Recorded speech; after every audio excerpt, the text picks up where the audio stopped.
ये विधानसभाटा आम कि कारण देखबार लगे आगे भी तो बहुत अच्छी प्रत्येक बचर हो आसाम विधानसभा जो 5 दिन से चलुचे गुवाहाटी तो हो अच्छे एटा गुवाहाटी लाइव टेलीकास्ट जेटा गुवाहाटी चलुचे आम एना देखु और आज एटा विशेष दिन है जे विभिन्न टाइम की आज आम साधन गोष्ठी आदिवासी हिसाब से जेनता भी आई आमर दादा कका आमर अजा जिते भी आइले 200 साल पार है आम आसाम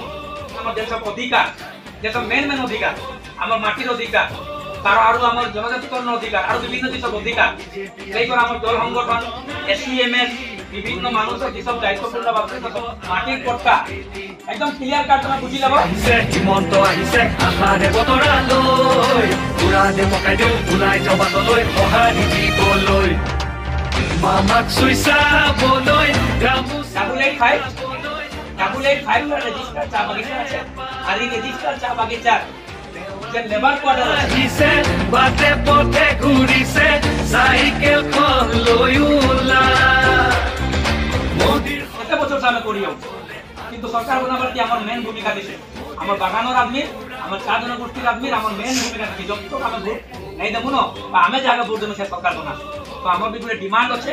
যে অনাগত দিন থি আমকে এনে প্রথম আমরা সুরক্ষিত হবা লাগবা मेन टॉपिक है गला जे आज विधानसभा स्टार्ट है गला तुम्हें देखते देखते हमें जब साउंड देमु तुम्हें देखबो इन मुख्यमंत्री तार भाषण थी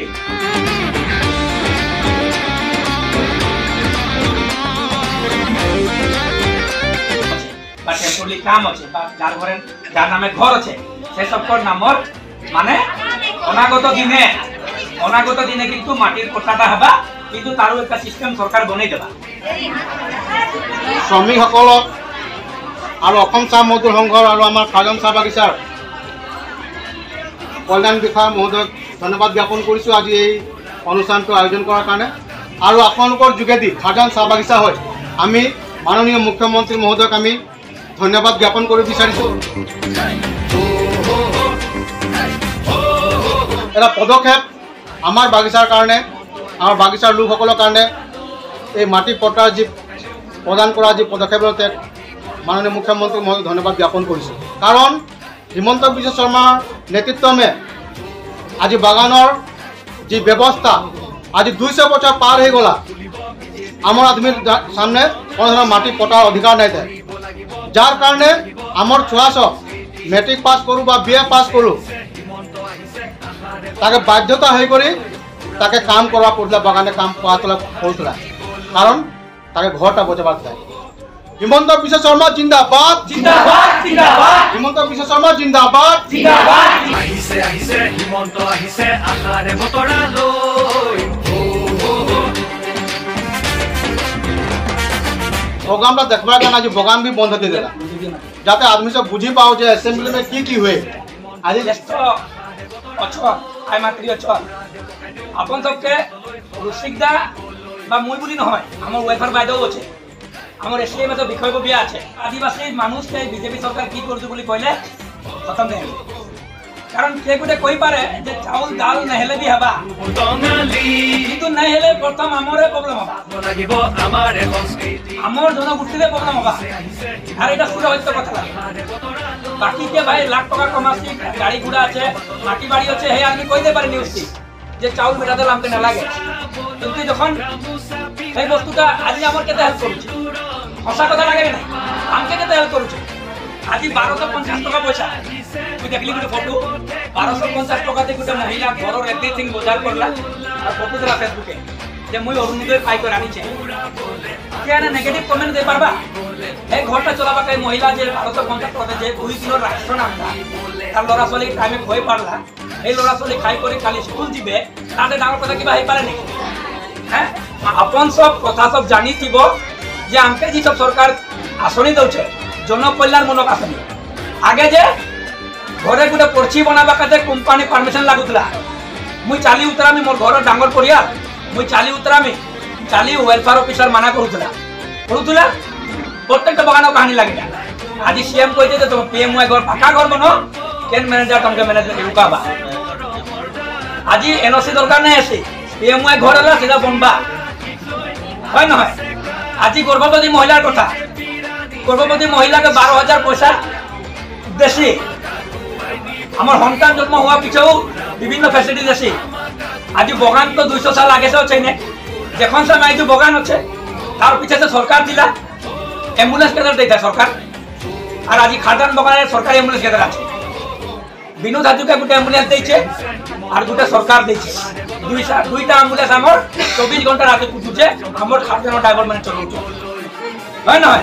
কাকে বগানে মধু মারলা কাকে সাপ চাবলা বা বিভিন্ন ধরনের অ্যাম্বুলেন্স এনি টাইম খাড়া সব করুছে আজি তুমি গম নাই পাইছ আজি গোটে আসলে পয়সা ঢুকবা যেন লড়া মেট্রিক দেবে যেন লড়া মেট্রিক দেবে সিএম তাকর করে চিন্তা করিব পয়সা 300 দেবা আর আজি ঢুকবা আর কেতে করে দেবা মুই বি কেতন ভুলাই গলি আসনি সব মুই পুরা আপ টু ডেট দিছি মুই any time up to date দিছি মানে কি হচ্ছে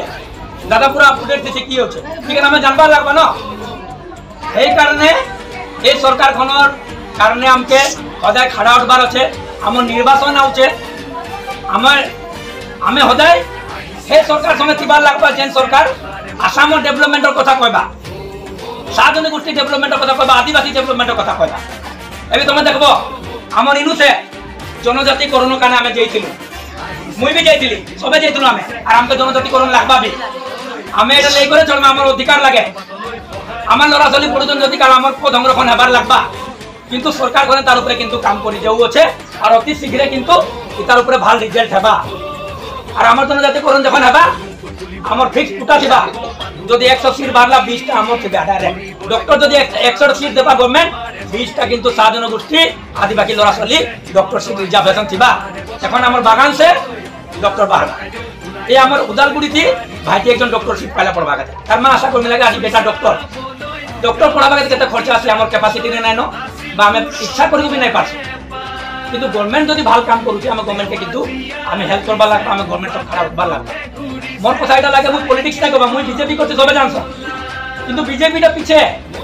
মোকে যদি কে ভাল যদি পাইছি বা মোর যদি ভাল চিন্তা করছো মুই ডেফিনেটলি তার ভাল চিন্তা করবার লাগবা আর যা মানে তুমি আমার সে ডাঙর আমার সে বেশি তুমি ভোট দিয়েছো আমার সে বেশি তুমি গভর্নমেন্ট দেখিছো বা তুমি দেখিছো লাইন ঘর রাস্তাতে আগে কি থিলা লাইন ঘর কন্ডিশন কি থিলা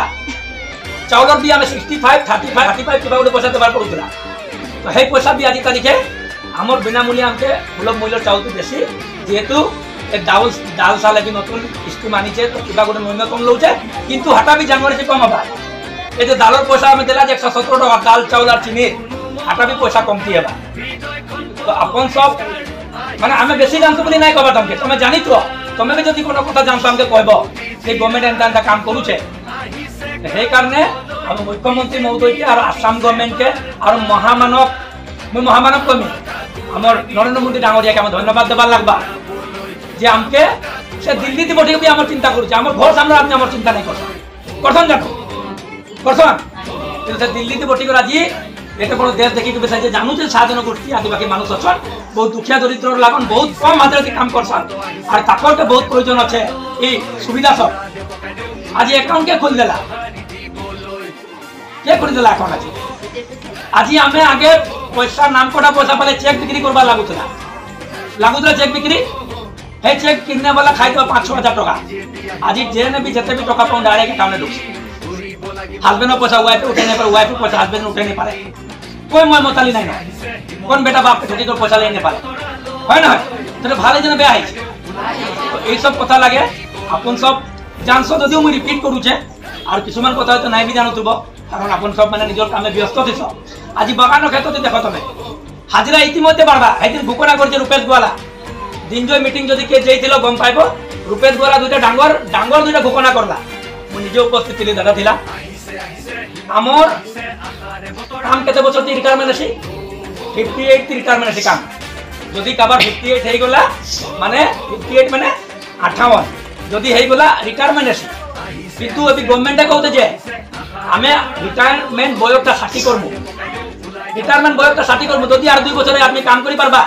তার লড়কাটা যদি 18 বছর নাই হবা তার লড়কার যদি ম্যাট্রিক পাস নাই করবা তার লড়কার যদি হাই সেকেন্ডারি নাই করবা এই 2 বছর যদি মা বা বুয়া যদি কামটা করি পারে পিছে লড়াটা সক্ষম হওয়ার পিছে যদি লড়াটা কমাবার যোগ্য না বুয়া যদি রিটায়ারমেন্ট নেবা খাইবা কি পরিয়ালটা এইসব কথা আমি চিন্তা করেছি তার ভিতরে পয়লা রূপেশ গোয়ালা কইলা যে মাননীয় রূপেশ গোয়ালা কইলা যে খুব জলদি জানুয়ারি তক আমি ভাল রেজাল্ট দেবো আমার দৈনিক হাজিরা আমি বড়াই সিধা কথা যে কাম নাই করে তার সঙ্গে আমার নাই এনে বগা কলার নাই এনে জাতিভেদর কথা নাই একে দিল্লিতে পড়েছে কি আসামে পড়েছে এটা কথা নাই আমার কানে যে কাম করবা 10 জানুয়ারি তো আমি স্কিল ইউনিভার্সিটি আরম্ভ কৰিব লৈছো তাত আমাৰ মেচিন আহি গৈছে মোদীৰ সপোন পুৰা বলে আকৌ চৰকাৰ আনি বলে মোদীৰ সপোন পুৰা বলে আকৌ চৰকাৰ আনি বলে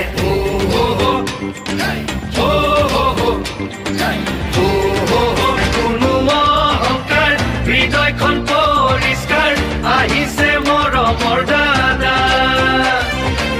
মোদীজীৰ আশীষ লৈ আহিছে কাষলৈ বিজেপিৰ আনিছে বাৰ্তা আমাক আগুৱাই নিবলৈ সপোনবোৰ পুৰাবলৈ